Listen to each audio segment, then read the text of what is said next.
Hello, everyone, and welcome to another in CADRE's continuing series of webinars promoting promising practices Hola a todos. and encouraging productive family-school partnerships. I'm Melanie Reese, the director of CADRE. On behalf of all of us here at CADRE, we are excited to bring you today's presentation on the collaborative advocacy approach, empowering families and strengthening partnerships. Next slide, please. Some notes about accessibility. This webinar is being translated in both Spanish and ASL. On the toolbar, you'll need to select the interpretation icon for translation services. And if you would like to use the closed captioning, please click on the caption button located at the bottom of your screen. Next slide, please. Here are some technical notes. All lines are muted and will remain so throughout the webinar. If you have questions, we ask that you post them in the question box only. We will share them throughout the webinar, and the speakers have access to the question box as well. And we ask that you do not post questions in the chat unless they're technology related, and this will help us to smoothly monitor questions as we go. And we want to thank you in advance for taking the time to respond to the brief survey at the end of this webinar. It is very important to our reporting requirements as a grant-funded agency, so thank you for taking a minute to tell us how we did. And finally, this webinar will be posted and archived on CADRE's website, probably within a week. Now for CADRE's disclaimer. As a technical assistance agency, we do not provide legal advice or speak on behalf of the U.S. Department of Education. So application of information presented may be affected by your state's statutes, regulations, local policies, and practices. So CADRE has been developing content on the topic of collaborative advocacy for nearly a decade. And as you know, the Individuals with Disabilities Education Act is a complex law with many moving parts. Built into the law is the right of parents to have support to help navigate the complexities and to have that support attend meetings with them. Today's conversation is about an approach that advocacy can be taken in a collaborative way. And I'll lay the groundwork of that approach, and then Dr. Angela Bosley and Crystal Sanford will help us explore collaborative advocacy from both a parent advocate's and a district's perspective. At the end of our session, we have some goals for you. So I'm going to again cover the experience of enduring conflict and provide an overview of the principles of collaborative advocacy, and then I'll turn it over to Angie and Crystal to show the principles in action. So I just love this next slide, and I need to give credit where credit is due, and that's with Angela Bosley. Angela noted that the A in FAPE is open to much interpretation. So she provides Grover here with this meeting is brought to you by the letter A. Us Gen Xers who grew up with Sesame Street, have warm feelings about this. But FAPE, which means free, appropriate public education, is the idea that all children with disabilities are entitled to FAPE under the law. And the A in FAPE, according to the law, means appropriate. So A is for appropriate. But when the Individual with Disabilities Education Act was passed in 1975, Congress promised to fund that at 40% of the average per pupil expenditures for special education services. They say, hey, we'll fund it 40%. However, that's never happened. Federal funding has never met this goal, and currently it only covers about 10 to 13% of costs, creating significant funding gaps for local school districts. So the A in FAPE, from a school district perspective, is hardly funded at adequate levels. From a parent's perspective, what we all want for our children is nothing short of A is for awesome, which brings us to A is for advocacy. What many parents rely on to understand their rights and aid them in expressing what they believe is needed for their child happens through advocacy.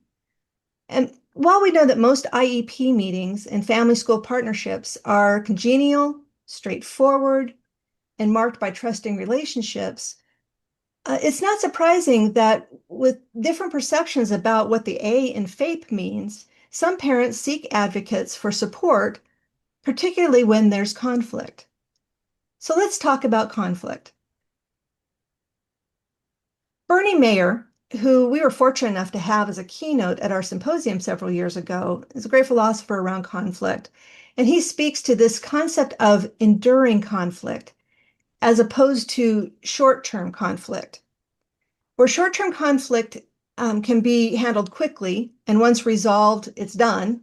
Special education and the conflict that happens within special education isn't like that. He would classify it, and he has classified it as enduring conflict. It's deeply rooted. It's not surface level, and it has certain characteristics to it. Enduring conflict, and it's identity based. Think about special education conflict and the identities that are involved. You have people who care very deeply about the topic at hand. Parents care deeply about their child and their child's progress. Uh, educational professionals care deeply about their students and their professional reputations and their opinions and what they bring to the table. Um, Furthermore, enduring conflict is about values. And I can tell you as a mediator, value conflicts are often the most difficult to resolve. And when conflicts are ongoing, trust can erode. And then there's the institutional context in which special education occurs. It operates within buildings that have their own uh, systems, and it operates within an organization in a district under elected officials in a state with its own political priorities. And all of this is under state and federal laws. And then all of this is intertwined with fundamental issues of power and power dynamics. And there are lots of power dynamics at play. Of course, there's institutional power and status quo power, meaning, this is the way that it's always been. And perhaps there's power inherent in the roles that people play. There's professional roles, and that comes with certain power, like principals and psychologists and teacher and parent. And there's also networking power and the power of the law found within procedural safeguards. And we certainly can't dismiss the impact of cultural power or the power inherent in socioeconomic differences. I bring this all up because recognizing how enduring conflict is a backdrop for the context of special education interactions is important for us to consider as we find ways to proactively manage our communication. Next slide, please. The bottom line is the conflicts that we face in special education are rooted in systemic issues. And those issues are limited resources and personal identities. And that is why we must develop systems that acknowledge that these issues are part of our work, and they always will be. And so having a way to think about the relational focus of how to engage in productive conflict resolution is really what collaborative advocacy is about.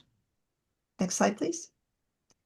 Many parents seek out advocates and parent educators for guidance, clarity, and support as they work to secure appropriate outcomes for their children with disabilities, particularly when conflict arises and their efforts to resolve concerns on their own have been unsuccessful in the past. How that advocate supports the family can make a significant difference in how parents see themselves in the process, their own confidence, and it can impact their ability to communicate effectively and their own willingness to collaborate in the future. And by the way, advocacy isn't just the domain of the person with the title of an advocate. This is also true for educators, administrators, practitioners in conflict resolution, and other providers. So when we advocate, we support a cause, a policy, a principle, a child, and a process. So all of us are advocates when we engage in the process of coming together around an IEP and to support outcomes for children. And how we advocate matters. It can strengthen parent confidence and relationships, or it can unintentionally escalate tension, reduce participation, and make problem solving harder. Next slide, please. So collaborative advocacy is a relationship building approach to supporting families in the IEP process and working through disagreements. It supports meaningful family participation and informed decision-making while fostering communication and shared problem solving with schools. Collaborative advocacy is not about avoiding hard conversations. It's about engaging them with skill so that the team stays child-focused while still protecting parental rights. It is a rights-affirming and interest-based approach, not conflict avoidance. So I want to make this really clear. It's about working together. It's not about going along to get along. It's not about being nice and giving in. It's about protecting rights, empowering families, building their capacity while working toward improved outcomes for children in a collaborative, relationship-minded way. Next slide, please. CADRE has developed several resources on collaborative advocacy, including this document on collaborative advocacy guiding principles and the newly released companion video. The 10 principles of collaborative advocacy lay the framework for what Angie and Crystal will cover, and I'll explain them very quickly. So individuals who practice collaborative advocacy voluntarily adhere to the following guiding principles. These principles outline how they'll engage with families, educators, and service providers in a way that strengthen collaboration and keep the focus on children. The first principle is dignity. So collaborative advocates recognize that everyone deserves to be treated with respect. They value others' perspectives even when they don't agree with them. So dignity. Second is child-centered. Collaborative advocates remain child-centered, remembering that the child is at the heart of every decision that the team makes. Empowerment.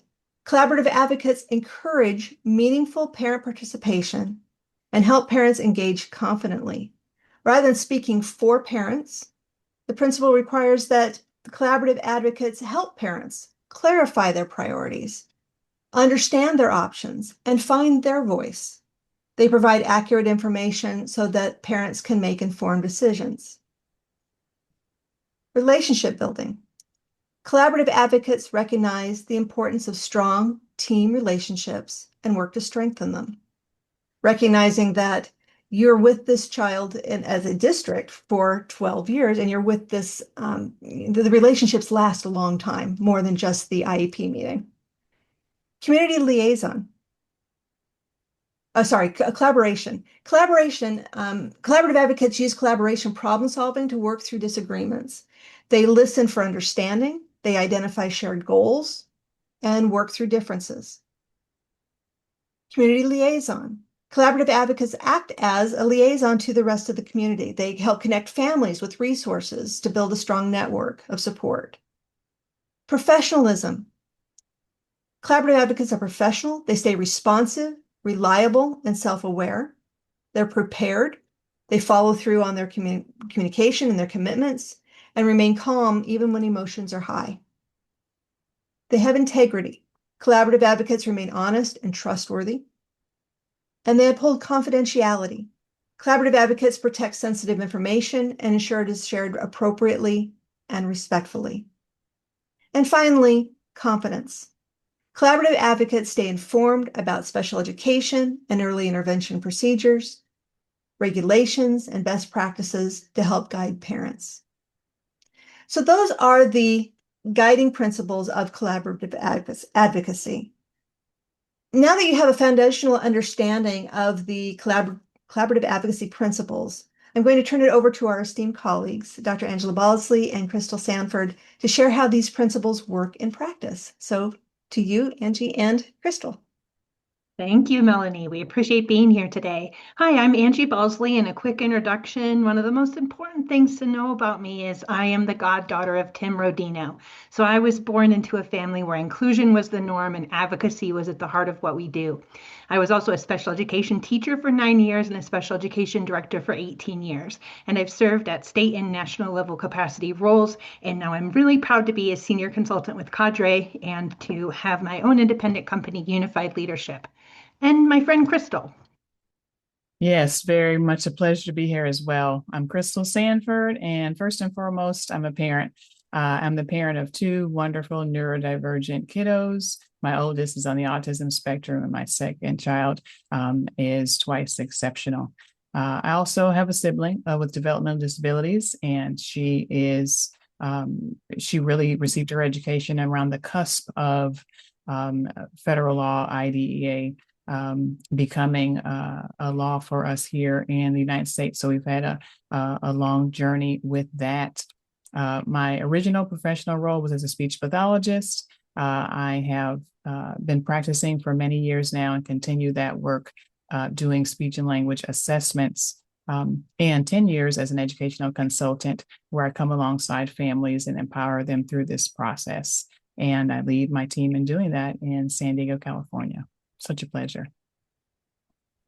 So, as Crystal and I were preparing today, I shared with her that a lot of times my philosophy is to show up and lean in. And what that means to me is just to be present for what's happening in the moment and to be curious and kind. And also to know that I'm not going to have all of the answers. And as a special education director, sometimes that can make folks nervous to not all the answers. But when I'm present and curious, I just know that I can really work with the people at the table. Yes, and I loved that as we were working together to develop our presentation today. I love this slide showing up and leaning in, and we literally together had to do this as we were beginning our work together.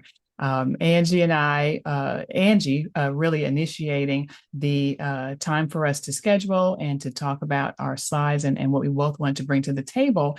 And that started with us being able to coordinate our schedule so that we could do that. And both Angie and I are very competent and aware of how to put meetings on our schedules. And so I initiated that with her, and it did not work. And I was really flabbergasted because I'm able to typically add someone to my schedule and through a certain link that I use and it didn't work. And so Angie was so patient through the process, and she offered solutions such as, would you like me to create a link using my scheduler? And I was persistent that no, I'm going to make this work in a kind way. However, after a second try, it did not work. And so I acquiesced and I said, Angie, yes, please create that Zoom link. And lo and behold, it worked. And we were able to coordinate and meet together. And in that situation, it made me think about the IEP process. Multiple people are coming together with their own background knowledge, with their own set of skills that they are typically very competent in using. And we are now having to bring that together for a common goal. And sometimes it works and sometimes it doesn't. But I loved how we were able to work, peacefully, collaboratively to make that work. How much more so with the tips and the information that we're sharing, we hope that families, teams, professionals will be able to collaborate as well so that ultimately kids win. Fantastic. So, as this newer special ed director, I often try to prevent and quickly resolve conflict. And while that's important, I needed to establish effective systems that would take a broader look at our work and all of the interrelated interactions, as Crystal was describing. So, when leaders of schools, we accept that we lead enduring conflict, then we can rebuild and revise our systems in ways that help all people at the IEP meeting to show up as their best versions of themselves. And we do this by engaging, communicating, deepening our understanding, working on the problem, developing our emotional and our intellectual capacity to live with the enduring conflict, and looking for areas where progress can be made. So, focusing on engaging rather than resolving is a way to think about the problems without seeking immediate resolution. This means we need to continue to work on the problems even when there doesn't seem to be a permanent solution. And we can do this through continuous dialogue. I am a super big fan of the facilitated IEP meeting. of mediation, and also just of hearing people out and making progress by understanding each other rather than solely aiming for the goal of resolving the dispute and moving forward. The way that we all show up at the IEP meeting table can really impact the way that the other person is. It's sort of an interactive, integrated experience. So in every interaction, we're influencing each other, right? Through our tone, through our body language, through the words we choose to use, through the pace at which we speak.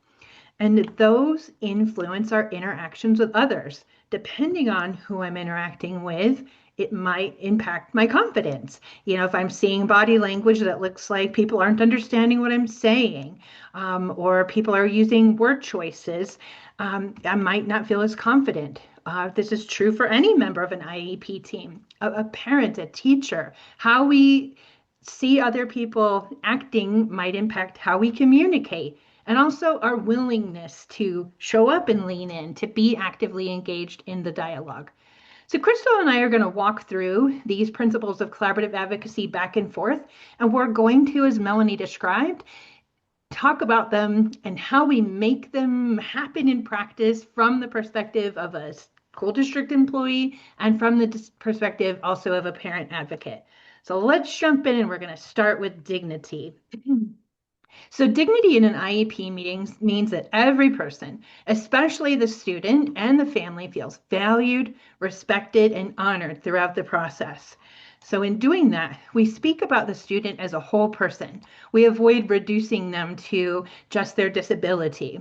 Maybe we say, one of the things we really appreciate about Jenny is, and we fill in the blank, right? Jenny brings a lot of creativity and persistence and kindness to the classroom. Dignity sounds like, this child is more than their challenges. We include the student's voice when appropriate. We let them be part of their own story. Here's what Jim is saying. It's important to him. And when it's appropriate, we invite the students to the table to share, and as they're comfortable as well. So dignity is kind of like nothing about me without me. We also handle sensitive topics with care. We're thoughtful about discussing our challenges. We've noticed that this is an area where Kim needs more support. We balance honesty with compassion. Dignity means hard things can be said in humane ways. We honor cultural values and family perspectives. We respect differences in beliefs and priorities. We could ask questions as school personnel like, what feels most important to your family? Are there cultural considerations we should be aware of? As an example, when I worked in Northern Indiana, I had the opportunity to work with Amish families, and what they wanted in their community and their culture were a little bit different than what we worked with some other students. So dignity is about respecting that identity and that lived experience. We can also ensure equitable voice and presence. We need to make sure to not let the professionals dominate the conversation. We need to regularly invite input from parents and make sure to make space for the family. Dignity feels like my voice really matters here. We're also really mindful of our tone and body language. How something is said matters as much as what is said. So a warm tone, an open posture, an eye contact, a smile. Avoid being rushed, which can feel dismissive. In that regard, dignity is communicated non-verbally too. And then also, dignity can mean closing the meeting with an affirmation and respect, ending in a way that honors the student and the family. We appreciate your partnership. Tim is fortunate to have such strong support. So dignity can be reinforced in how the meeting ends. And coming from the perspective of a parent advocate, really wanting to share this perspective of unconditional positive regard coming from Carl Rogers, a psychologist, coming in with the idea that we are believing the best, the idea that what we put out is what we receive. Understanding, and this is something I talk about in my conferences with parents, the school district is not our enemy. People are doing the best they can with the resources that they have available, and considering this as our primary focus as we are interacting with the team. Also, as the parent advocate, helping the parent and the team to highlight the student's strengths, interests, preferences and learning styles. That might sound familiar to you because that is a part of one of the first parts of our IEP and our present levels. I would say that we do a good job of thinking about strengths, interests, and preferences and such when we are, I don't want to say, but forced to in the transition process when young people are 16 or over. But what would it look like as the parent advocate if we could help parents and teams to really interweave these topics and these thoughts throughout the child's educational experience? That is honoring who that child is, and that brings dignity. What are the unique interests and strengths that the child has? How can we foster that and use it as a springboard for the child's success in areas where they may have some differences? And also dignity by using what is referred to as the compliment sandwich.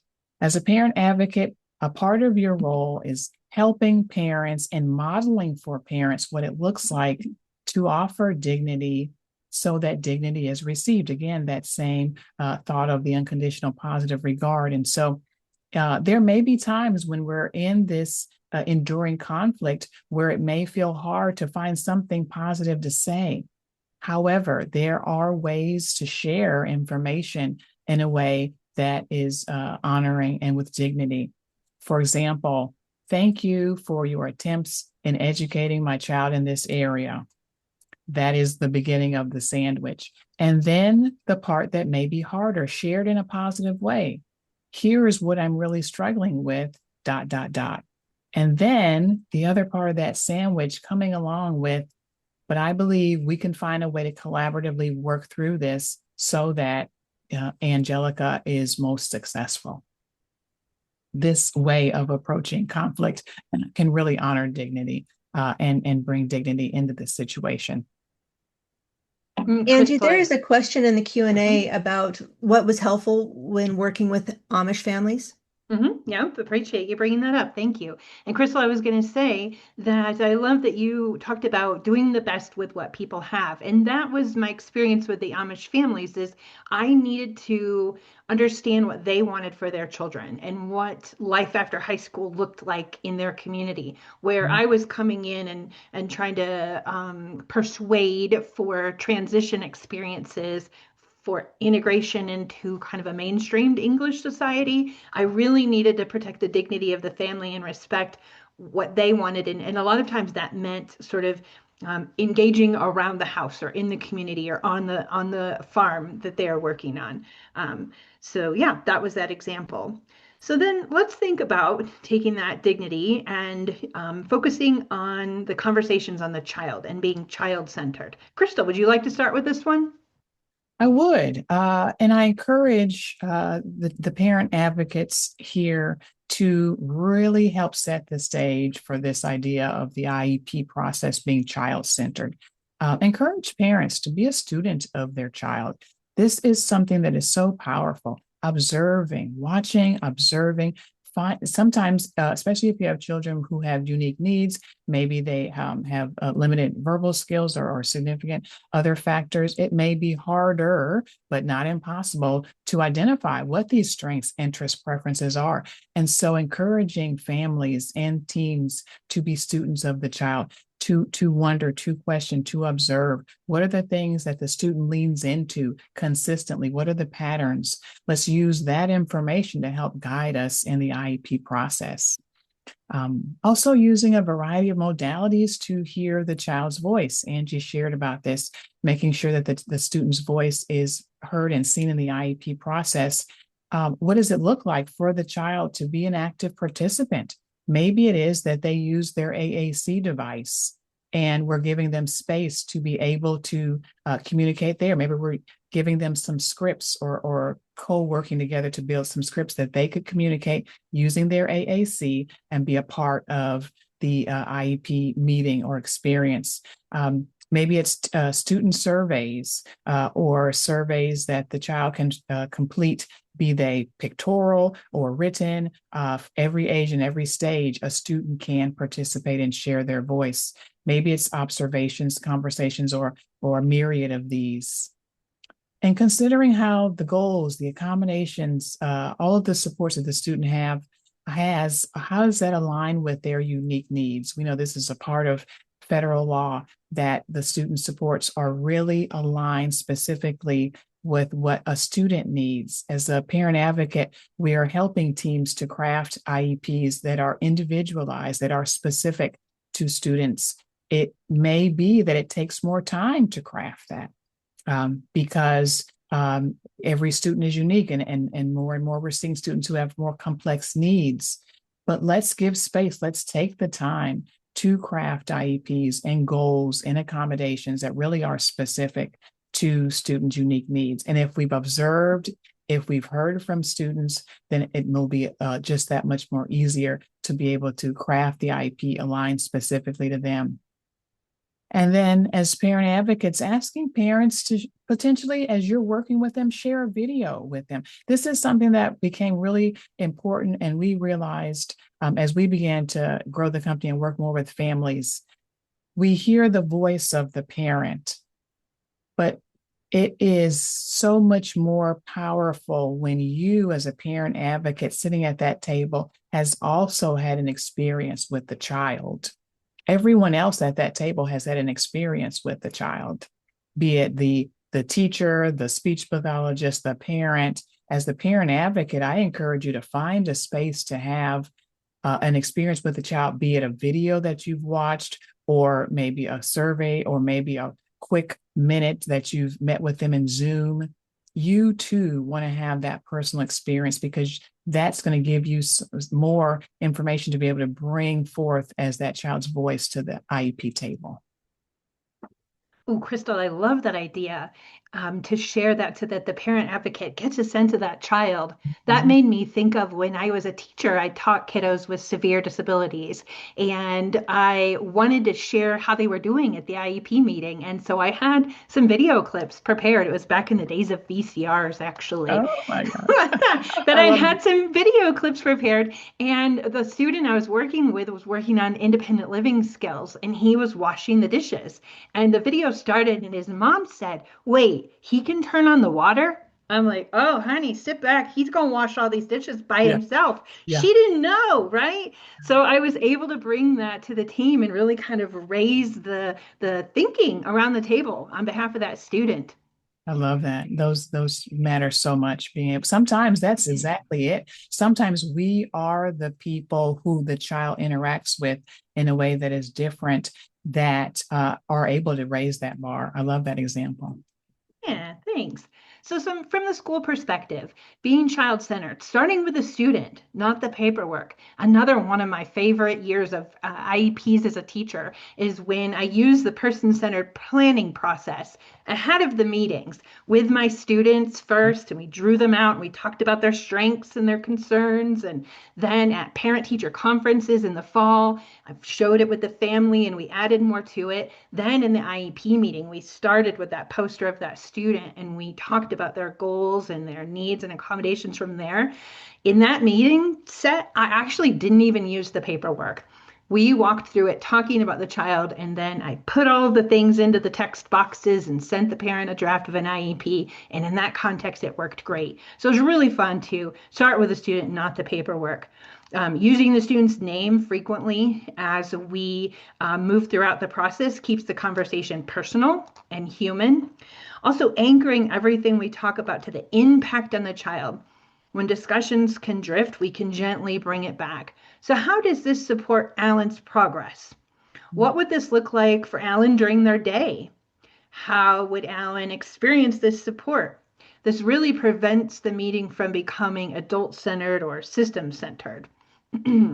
Also, including the student's voice. I know I had that as a tip in my first part, but I can't overexpress enough having the student be there. I've seen where students maybe create a couple PowerPoint slides, and this can be part of their self-advocacy goal where they just come and share what they're interested in and what they need. And even as early elementary school, we don't need to wait until middle school to have students voice at our IEP meetings. It's super important when we think about being child-centered and helping parents to be empowered to participate in the process that we connect data to real life meaning. So avoid letting the data stand alone. Instead of saying that Jenny's at 42% accuracy, we can say this means that Jenny still needs support to read grade level text independently. This keeps the focus on what the data means for the student and the child's experience. Also, I think it's really helpful to visualize the student's day to help the team picture the child in real time throughout the day. Like example, walk me through what math looks like for Larry. Where are the moments that are hardest and where are the moments he's most successful? I also think this is really helpful because sometimes we can maybe overplan for a student's day and there's not enough time to fit everything in. That's kind of the harmful effects section of the IEP. We have to think about, okay, if we want 30 minutes of speech therapy twice a week, what is the child going to miss during that day? And if we can have a visual of the child's schedule, that can be really helpful. Finally, then, to keep it child-centered, summarizing the decisions through the lens of the child. At key decision points as school personnel, we can reflect back. So this will help Karen with, fill in the blank. This goal is focused on helping Karen to do this. This ensures alignment and it helps make sure that everyone stays centered. So next, Crystal, we're going to move on to empowerment. You ready for that one? I am ready. I did just want to say on your last slide, though, that I love the idea of visualizing the student's day. And as parent advocates, I'd really encourage this as a practice as well, because in two ways. One, sometimes the things that parents are asking for, if they were to see it in real time in the student's day, they might see that there's just really not enough time practically to be able to implement all of the things. And if you have a parent and they're wanting, 20 different IEP goals, what does it look like in that student's day to be able to make meaningful progress on all of those goals? Similarly, if you have a team that might be questioning if certain supports or things are appropriate, looking at a student's day is a great way to be able to see, oh, it sounds like in this time right here would be a perfect time for the student to receive that extra speech or to work on XYZ. So I love using this student's day as a real life example for everybody at the table. Yeah, fantastic. And I love it when it's a visual, when we can put it up on the board and see it. So let's think about empowerment. As a special education director, I felt like I had two really important parts of my job. There were lots of important parts, but I really believed that it was my duty to empower parents to be participants in the meeting, to understand their rights, to understand what all of this meant for their child. The second one was I was really intentional about retaining my amazing staff because no staff, no services. Well, let's dig into empowerment and what that looked like here. So I think it's very valuable when parents can be prepared before the meeting. Empowerment starts before the meeting even ever begins, right? Sending a simple agenda ahead of time, offering in a quick pre-meeting call. Maybe the teacher calls the parent and said, I'd be happy to walk with you through what to expect and answer any questions. Maybe sharing a draft of the IEP, definitely an agenda ahead of time, any data that's available. This reduces the anxiety and allows parents to come in ready to participate, not just to react. Also, normalizing their role as an equal team member. Don't assume that parents know this. We need to say it out loud. You're a full member of this team. Your input is just as important as anyone else's here. We need your perspective to get this right. Empowerment begins with permission and belonging. Also, inviting input with specific open-ended questions. General questions can fall flat, so we need to be intentional. Like if I were to say to a family in the middle of an IEP meeting, do you have any questions? Oftentimes I'm going to get back no because the parent might not know what to ask in that moment. So if I ask some more open-ended questions like, what are you seeing at home we should know? Or what's been working well lately? What concerns feel most important to you right now? This communicates your voice shapes direction of this meeting. Also, slowing the pace and creating space. Crystal, you said that earlier. Sometimes it takes a little bit more time, and investing that time in the beginning and getting it right in a collaborative way is going to make it so much faster for everyone later on when we can pause the meeting and answer questions, when we can give people a minute to think about something. Maybe we proposed an idea, and as a school administrator, I could say, it looks like you might need some time to talk about this together. How about we leave and give you the room? So then the parent and their advocate and maybe their spouse or an outside service provider, they could sort of talk about what's been proposed and then feel collected to be able to be empowered in the conversation. Also, make it safe to ask questions. I do this across the board, not just with parents, but with my staff members as well. But so for parents, some parents can hesitate because they don't want to seem uninformed. So saying things from a school perspective like, please stop us anytime if something isn't clear, or there are no bad questions here. If we use a term that doesn't make sense, we'll explain it. This lowers their barrier to participation. Then checking for understanding and agreement. These are not the same thing. How does that sound to you? What are your thoughts on this? Is this something you feel comfortable with? Empowerment really means that their voice influences the decisions, not just hears them. And then validating contributions as parents speak. Reinforce that their input matters by saying, that's really helpful to know, or I'm glad you shared that. That gives us important insight and helps us better understand what Jim's needs are. People participate more when they feel that their input has value. Think about empowerment, Crystal. I love it. I wish that this was on a poster at every IEP training or every meeting. Let me tell you, it would make the work of a parent advocate so much more easier. So I love that. Thank you for sharing these ideas. Just thinking about it from the parent advocate perspective, giving a parent empowerment, like you said, begins before an IEP meeting even happens. Briefly reviewing their procedural safeguards at the beginning of the meeting. That is something that often is looked over very quickly so that we can get to what we feel is the meat of the IEP meeting. But usually we will say, well, would you like to, you receive that copy of your procedural safeguards? Do you have any questions about it? And every parent says no, and everybody moves on, right? The parent may not even understand what document you're referring to or what that even means. And I will say, after working 20 years in school districts as a related service provider, I know there is a cheat sheet there. And what if we paused and we just highlighted a few points there regarding parental rights? That would be amazing for a parent to begin to hear and to begin to understand that they, yes, have a voice, and that there are rights and practices already set up on their behalf. As parent advocates, maybe we encourage parents to develop a parent input statement, something ahead of time, so that when you get into that meeting and we're at that section that says, parents, do you have any concerns? The parent has already prepared and at least begun thinking about what are the 1 to 2 primary concerns I want to get across to the team. What are any strategies that are working at home? Just like you said, Angie, what has come up maybe recently that the team may not be aware of?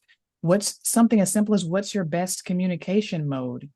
As a parent advocate, helping the parent to craft this and to spend time to think about this and prepare this can definitely help them be more empowered once they get to that IEP table. Asking parents to consider at least 2 remedies for any concerns that they have.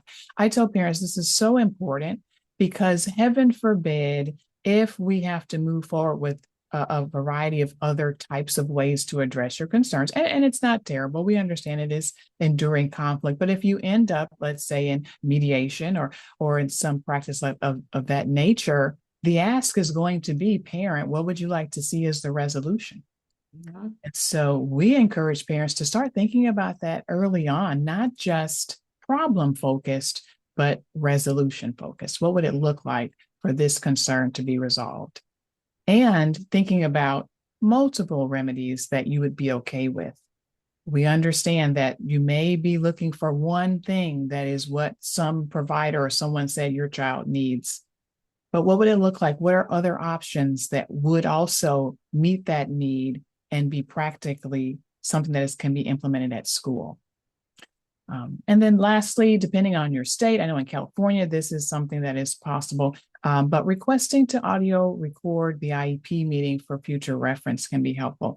We know that everyone is a different type of learner. Potentially, you have a parent that just needs to sit with that information, and if they could hear it a second time, at that point is when things could begin to really make sense for them. And so helping parents with that request when that is appropriate, it can be very helpful as well. Oh, Crystal, these are excellent recommendations.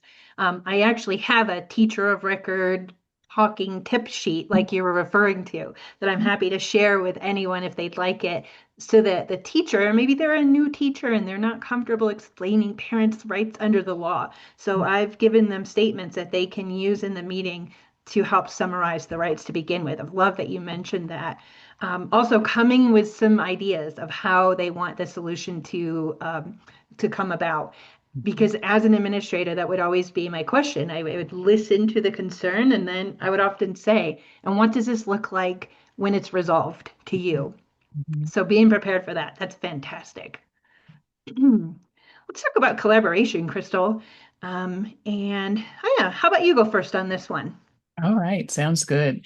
So collaboration, really what we're talking about here today is collaborative advocacy. What are things as the parent advocate that you can do to really foster this as a collaborative process? I know Angie shared earlier that sharing an agenda, line items, those kinds of things ahead of time with the family can be super helpful. Similarly, as the parent advocate, working with the parent to potentially craft agenda items and sharing that with the team so that everyone is quote unquote showing their cards. There are no surprises. We can all see ahead of time what it is that we are wanting to collaboratively work together to discuss at this meeting. And establishing agreements ahead of time as the parent advocate, helping the team to understand and maybe helping the parent as well to understand that this is our protocol. We're coming to this with collaboration. If we're not sensing that, then that might be a time to pause in the meeting, getting that idea across with your parents, sharing that kind of an idea with your team so that if by chance during this enduring conflict, we find a space where maybe our voice isn't being heard, we can speak to the agreement versus pointing fingers at individuals, which is going to bring up people's guards, right? So being able to say, wow, I'm sorry. I know we had shared ahead of time that we wanted a time to be able to talk about point A, B, and C. And as I see the clock here, it appears there's not going to be enough time for that. I'm hoping we can pause right now so that we can discuss this, or what does it look like for us to go ahead and plan a meeting part 2? So then it's not pointing to someone on the team and saying, you're talking too much and taking up our time, or you're trying to, bulldoze the meeting, not give me enough time. No, we're speaking to that agreement, and that can feel and be so much more collaborative. And I know Angie also shared about the idea, and I'm just going to say so many of the things that Angie has shared, right? It works for everybody at the table. And so I'm just reiterating it from the perspective of sitting as a parent, as I have done for many years, and sitting as a parent advocate and sitting in this space. So asking open-ended questions, that is something that can definitely support collaboration. What would it look like if? What would it look like, speech pathologist, if my child did have an extra 15 minutes of speech therapy? What would that look like? That kind of meeting where we're just leaning in, that kind of a question where we're just curious, can go so much farther than questions that can feel like a question that would make you want to put up your guard. It sounds like you believe XYZ. Am I getting that right? If not, can you please clarify? Right? We want to, again, presume that people are here doing the best they can with what they have. And if you're not sure or you want to clarify, there are ways to say that in a way that is collaborative. Try to involve all team members in the IEP process. Truly, everyone at the team has their vantage point and has their value to add. And I can think about a time where I was going to a conference to speak, and I ran into a lady in the elevator, and she had been a preschool teacher, and she reminded me of a time that I had been as a parent advocate in a meeting, and I asked her her opinion, and she told me that she in that moment perked up and she felt so good about being a part of that meeting, and she appreciated that. So as the parent advocate, understand that everybody at that IEP table is there and has value, and let's enjoy, join them in. If there's a space where maybe there are certain professions at the table that don't feel as comfortable as others to share, or maybe have sat there for 90 minutes and said nothing, let's bring them in. Let's give them a space to be able to share their voice. They have some value to add as well. They could unlock the keys to that answer that we've been looking for this child. And then lastly, partial consent to an IEP is better than no consent. Let's see where we can agree. That is something that as a parent advocate, you have the space to work with that parent. Okay, maybe you disagree with the eligibility category, but do you agree to the IEP goals? Then maybe there's a space to consent to the IEP goals while you're working through the other areas of need. I can tell you, I've sat in an IEP team and worked with a student whose IEP goals were a year and a half outdated because the parent never signed the IEP. It's frustrating, it's defeating, it's all the feels. You know, this child has other things that you could be working to support and you can't. So let's give space to that by considering and talking through parents what it looks like to offer partial consent. Oh, that's fantastic. I love that you're saying that. And you would have thought that actually that we collaborated more together because our ideas are pretty similar, but partial consent, partial permission in mediations, it's also super helpful. These are the things we agree on, and then we can clearly articulate if there's still a point or two that we don't agree on. Yes, loving that, Crystal. I have a few things to add to that. Starting with a purpose, this really unites everyone. We're all here because we want to see Amanda succeed. Let's keep coming back to what will help her the most. Using we language intentionally, that is helpful to keep the dynamic from becoming a sides, right? An us versus them, using that we language, making the thinking visible, right? Talking through how decisions are being made. Here's what we're considering. Here's what the data is telling us. That collaboration requires transparency, not mystery. I really love it when the school psychologists especially bring the charts and graphs and we can see everything laid out visually. It helps all of us in the meeting. Invite problem solving, not positions. And Crystal, you said that too, that instead of, well, this is the way I must have it, this a broader thinking into problem solving is so helpful to promote collaboration.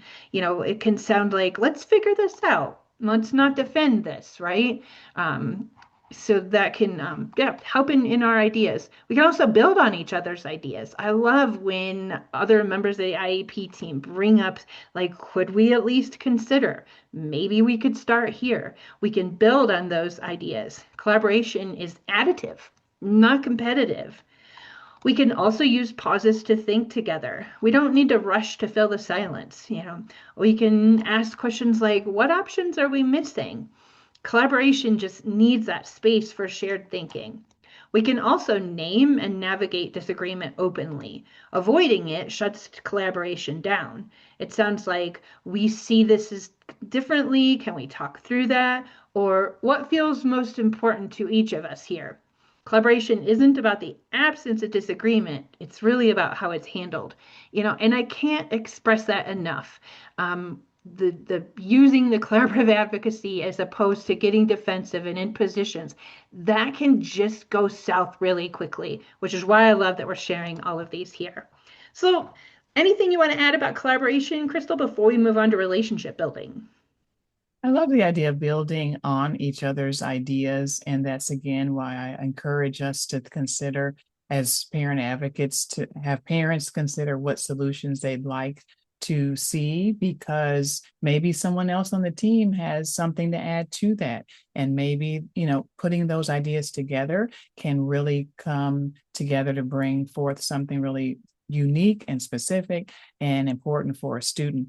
I was in an IEP meeting just this week with the team, and the speech pathologist brought up the idea of music therapy. She heard what the concerns were, and she said, what if we considered this? And that was amazing, because that was exactly what I was going to be bringing up later on in the meeting. And from that point, then the OT shared how she saw how that could be helpful. And we all kind of built together this idea that music could be a form of mode for this child to learn. So I've seen it in real time. It really can happen when we build on ideas. It keeps it student focused, and it's collaborative, and it works. Oh, fantastic. Absolutely. So thinking about relationship building, that's about our long-term partnerships. When I meet a family for the first time, usually the child is about to turn 3 years old. And I may get the opportunity to work with that family until the child is 22. That's a really long time for us to work together. So it's super important that we build relationships. What suggestions do you have for that, Crystal? Oh, looks like you're starting with this one, I think. Well, okay, let me jump right in there then. Thank you. So, in building relationships with families, then I just think it's really important that we reach out before there's a problem. I am a director that if we make an error, and we do, we make errors, right? We're human, special education is complex. I want to own it and talk about it, right? Um, and I want to, share both positive and things that are difficult to hear as well. This builds trust early when we reach out when there is a problem, and also before there is a problem.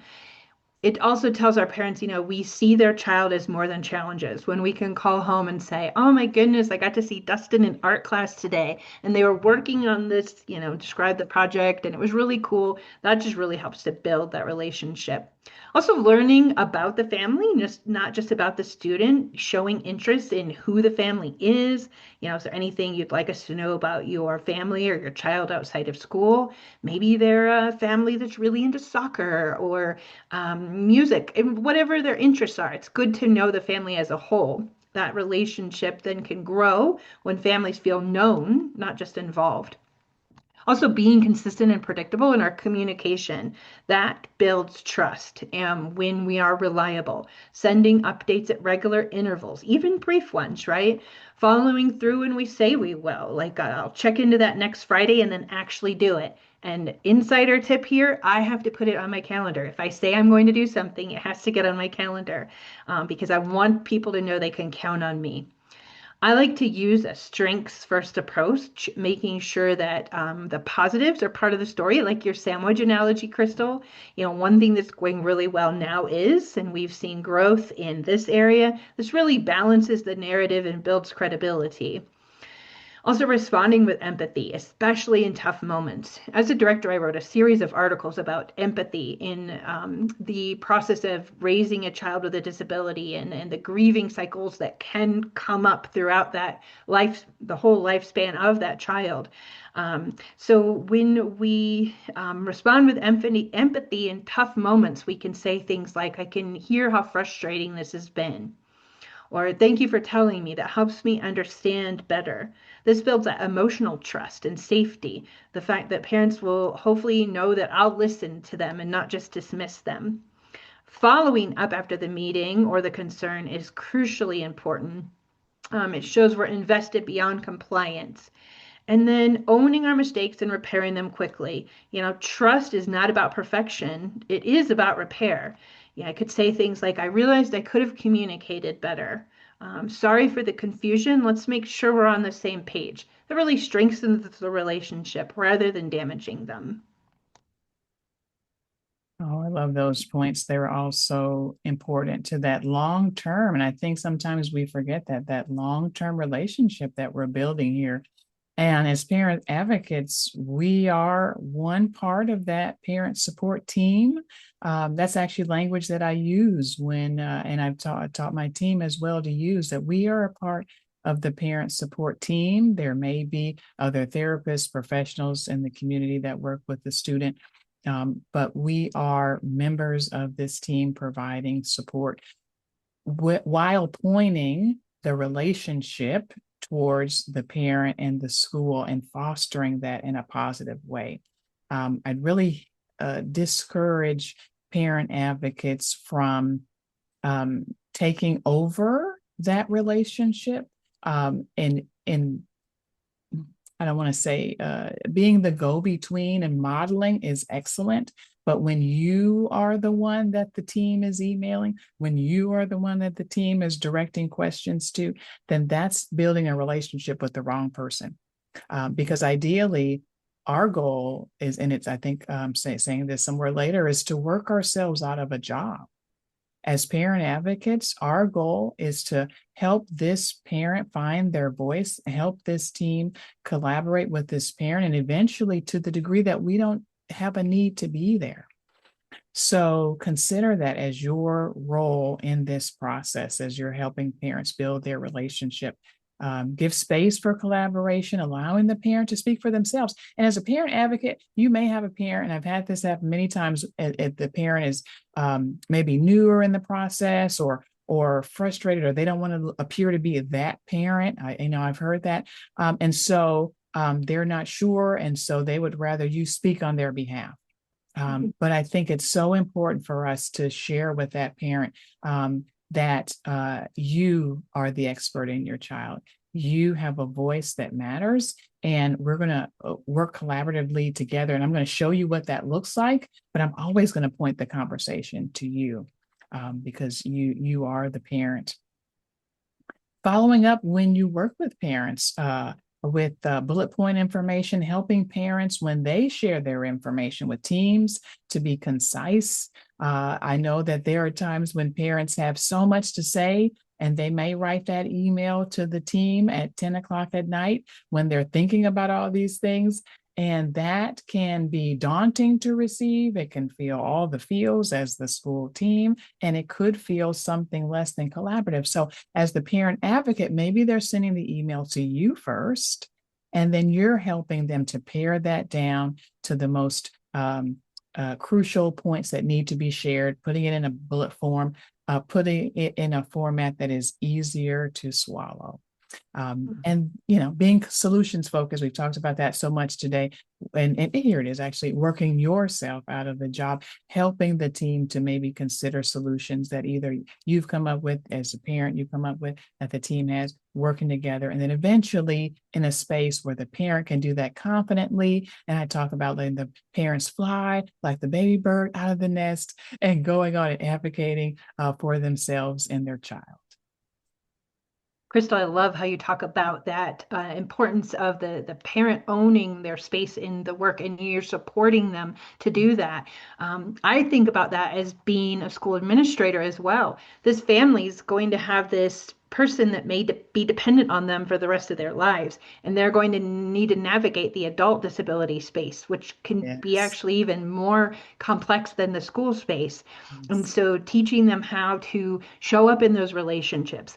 Also, the disability community can be a small community with resource providers, and I want parents to have those interaction relationship skills with all of their providers, because these are the people that are going to help them support their child. So great suggestions here. Our next section, Crystal, it'd probably be a little quicker here because we're kind of lumping professionalism into a few main areas here. And so let's dive right in there here. Yes, professionalism for everyone at the table. And I love how you kind of started us with that today.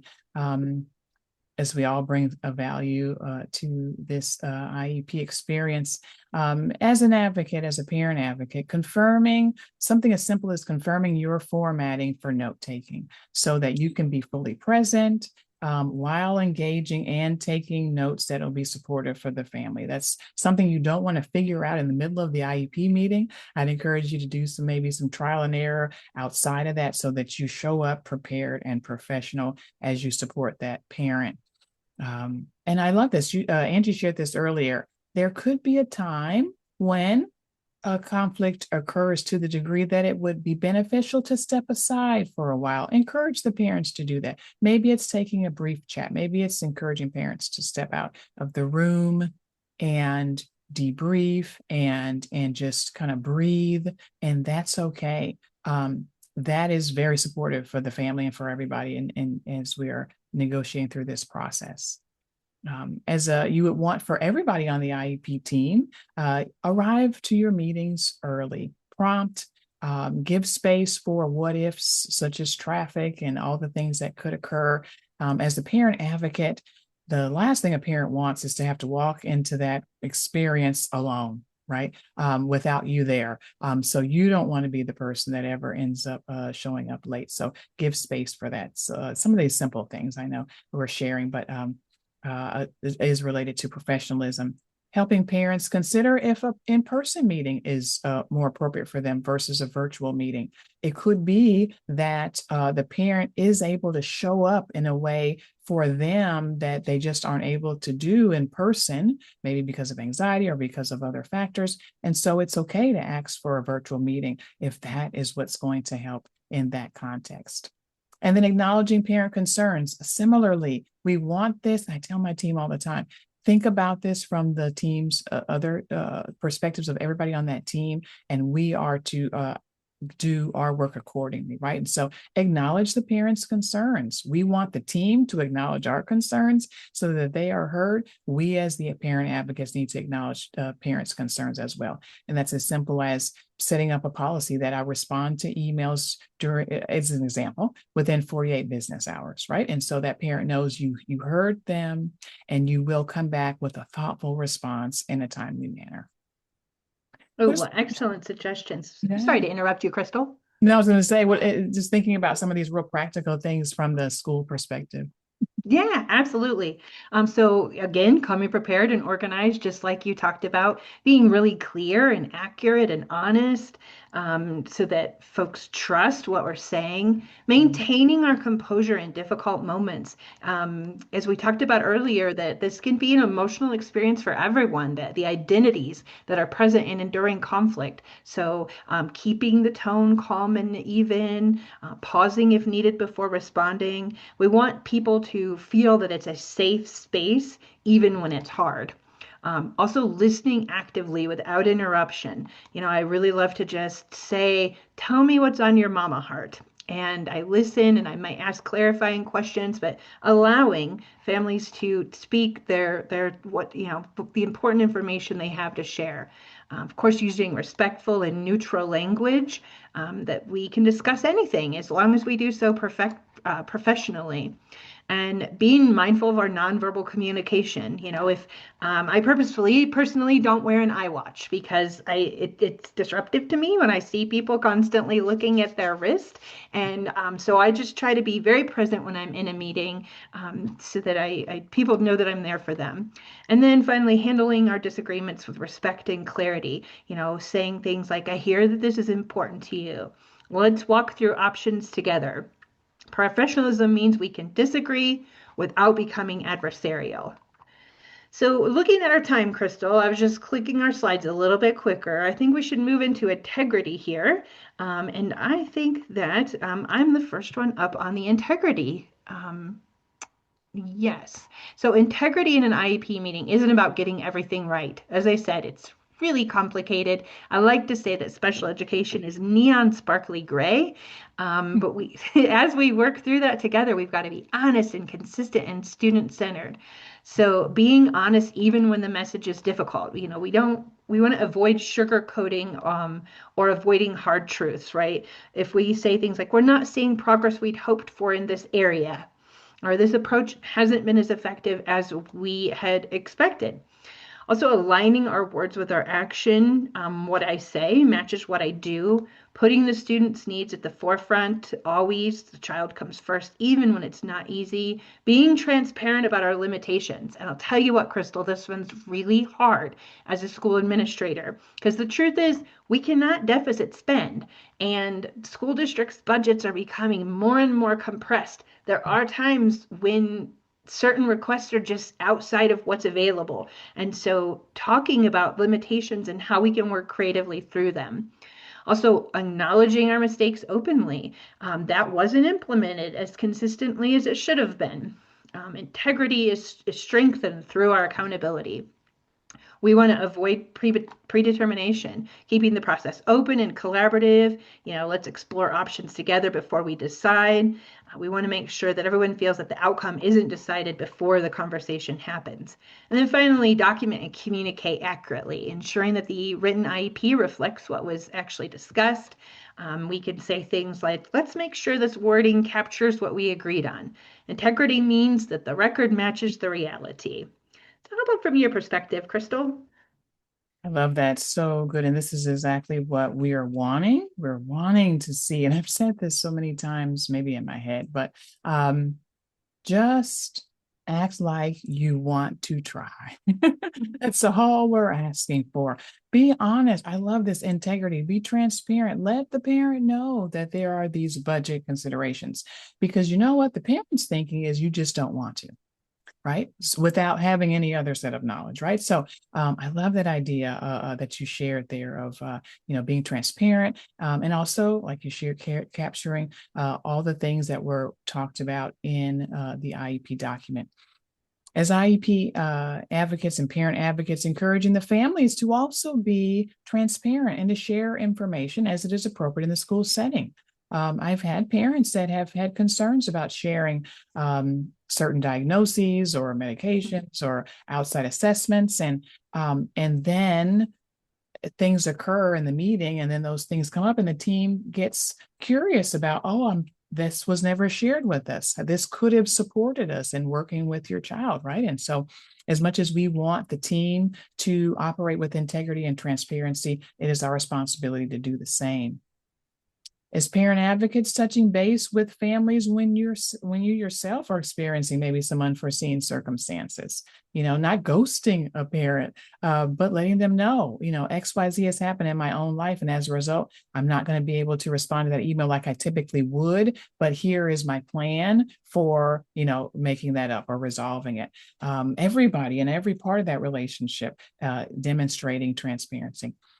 Having a goal to resolve the concerns at the IEP table as quickly and efficiently as possible, right? That could mean that you're working with the parent. Well, we do some pre-IEP meetings, some post-debriefing, but it ought not take 4 or 5 IEP meetings to necessarily get through things if it's because you're just, as the parent advocate, asking a multitude of questions. Could it be that there was something that you could do on the back end so that you're not the one holding up the process? That's not what you want to show. You want to show professionalism and integrity. And parent advocates, simple, something may not occur for different people, but I know when I was beginning to practice, I would never take a case in the school district that I had worked in, nor where my children attended. That was integrity for me. And so as a parent advocate, considering any kinds of conflicts of interest and guiding your work accordingly.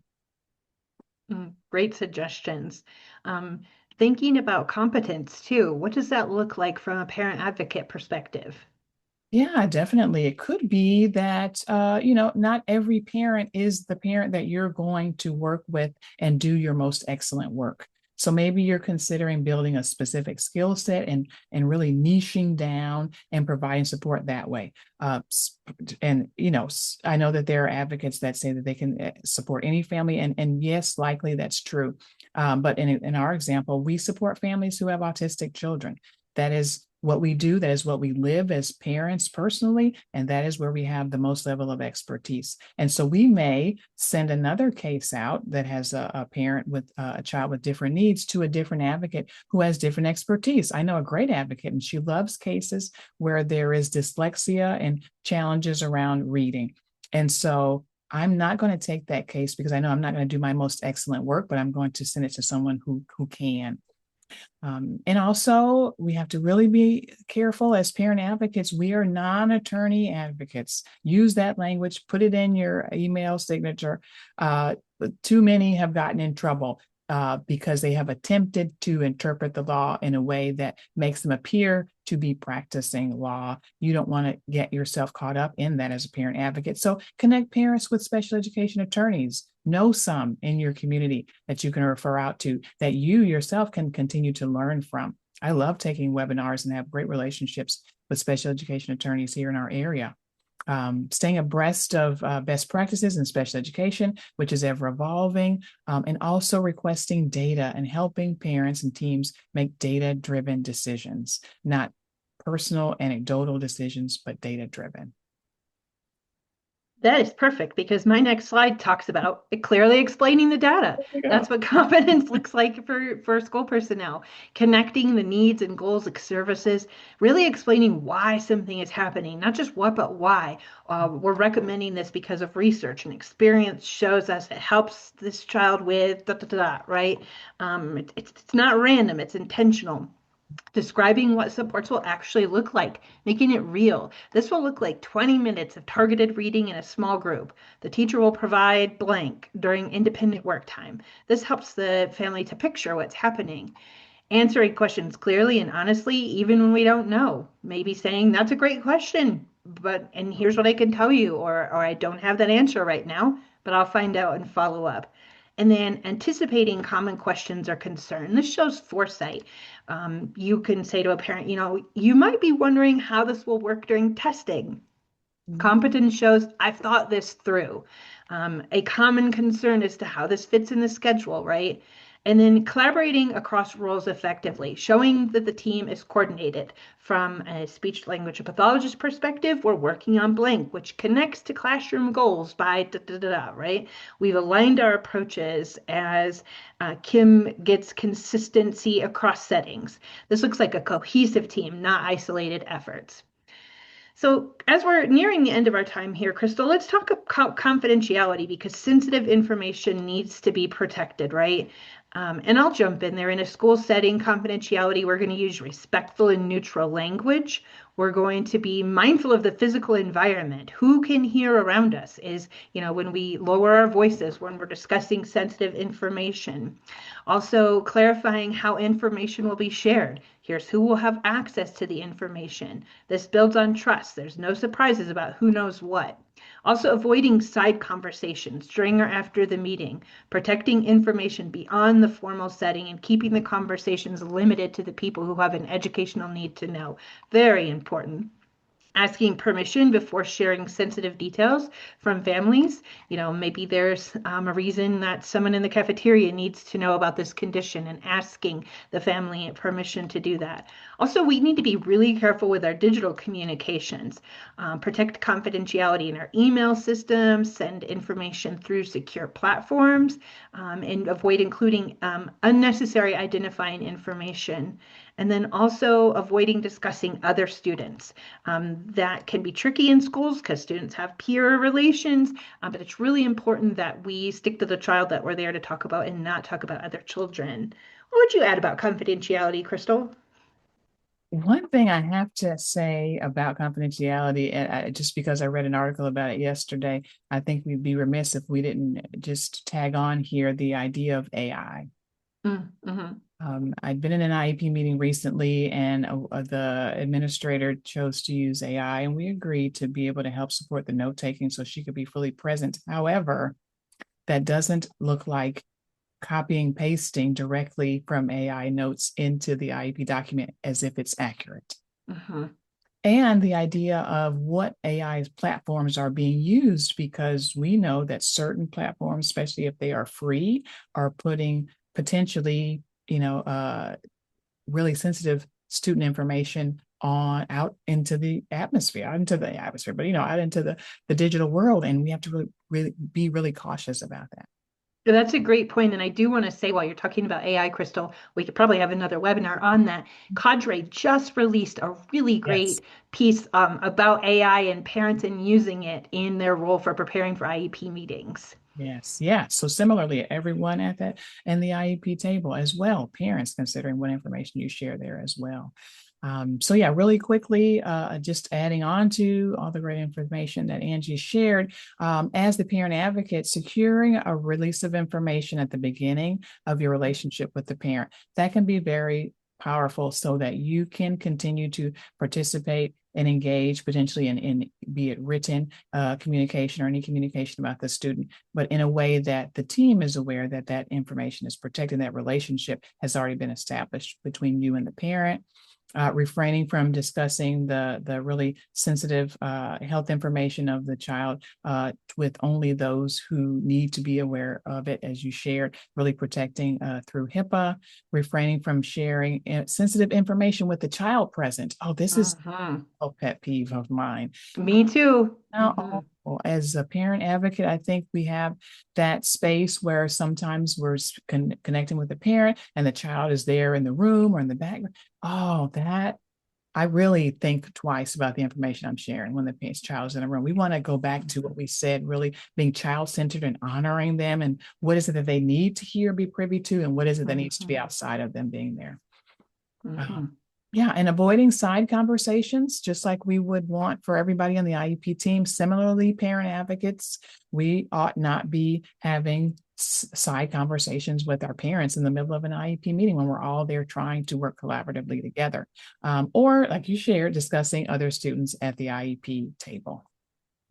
Yeah, great tips there. And I appreciate that you brought up AI. So, thinking about community connections and helping our families build long-term support, what suggestions do you have there?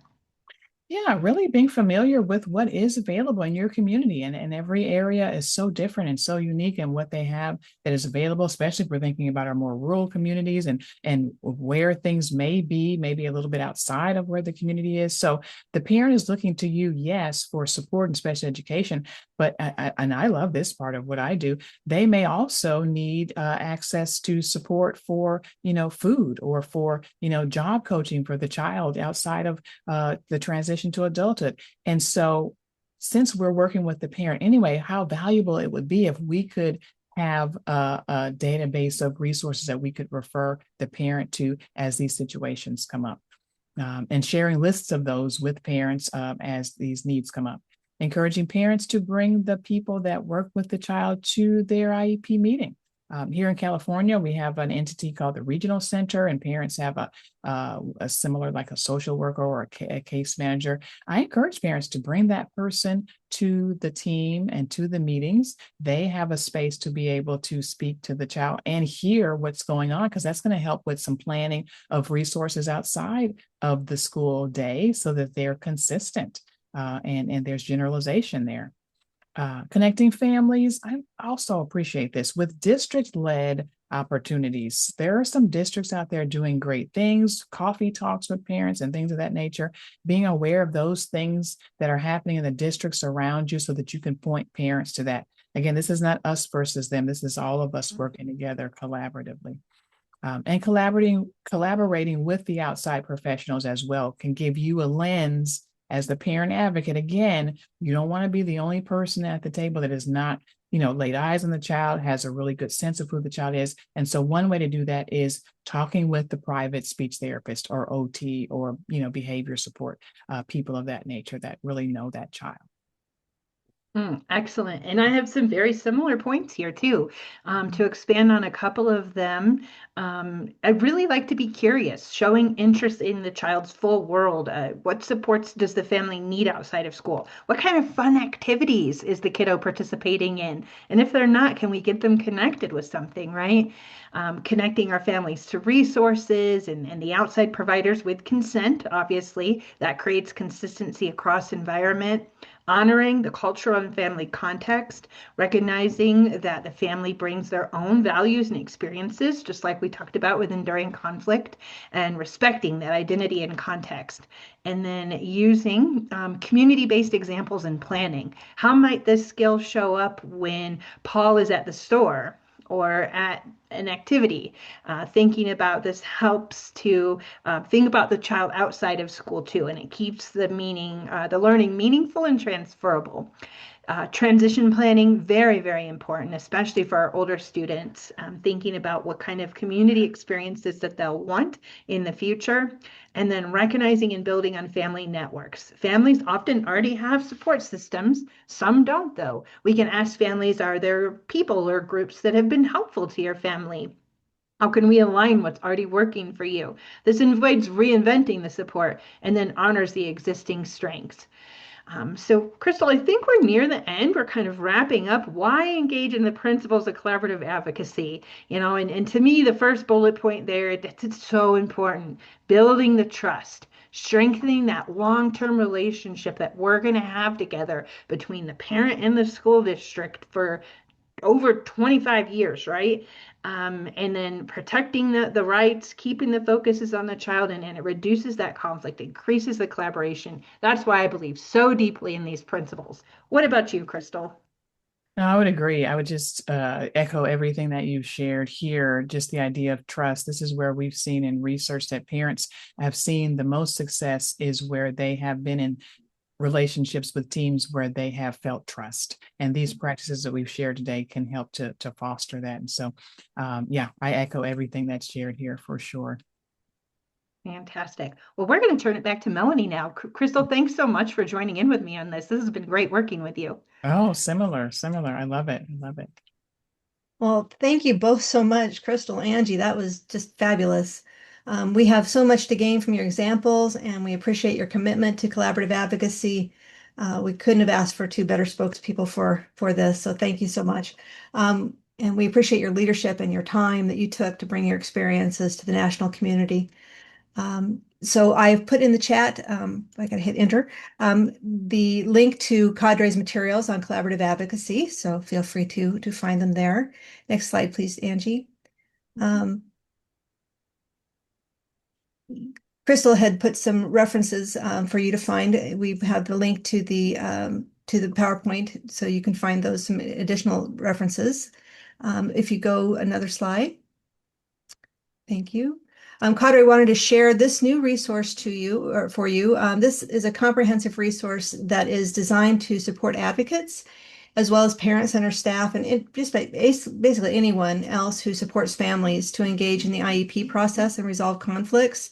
It's a free online course that runs through many of CADRE's resources. It's self-paced learning, a lot of scenarios, and shows a lot of CADRE's resources that will be helpful. It's just a toolkit for capacity building. So I'll put that link in the chat as well. And next slide, please. And with that, we hope that you found the information that we've shared today valuable and meaningful for your important work in the field. Your feedback is very important to us. So please do click on the link in the chat box to fill out this very, very brief Survey Monkey to evaluate today's webinar. We do value your feedback. And if you would like more information, you can always visit our website or contact us directly. And do consider signing up for our newsletter to keep up to date with what we're doing next.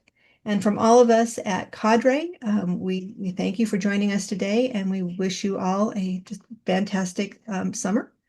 And I'm going to put some links in the chat for you as well to find the reference or the material that I shared with you just a minute ago. So again, thank you, Crystal and Angie. Any last points, any last words? I would like to just say thank you to everybody that's joined us today and all the work that you do on behalf of the kids across the country. So thank you all for being here. And I would agree. I mean, those who are able to participate today, hats off to you.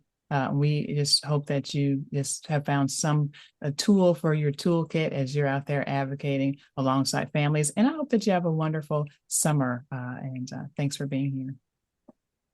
Thank you both, and thank you everyone. So take care, everybody, and talk to you soon.